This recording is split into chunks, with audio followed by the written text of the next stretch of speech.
mag-abroad ka?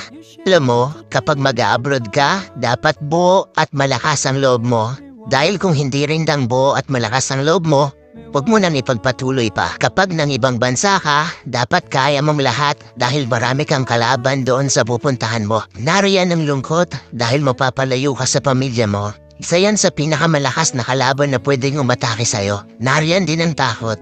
Takot at pagkabalisa kung maayos ba ang lugar na mapupuntahan mo. Maaari ka ring panghinaan ng loob dahil tanging sarili mo lang ang tutulong sa'yo sa oras ng pangangailangan mo. Pwede ka ding ma-depress dahil sa sobrang daming problema na darating sa'yo at lalo na hindi mo pa kasama ang pamilya mo sa tabi mo. Pagkawala ng pag-asa na makakamit mo pa ba ang pangarap mo dahil kulang pa ang panggastos mo kaysa sa sinasahod mo.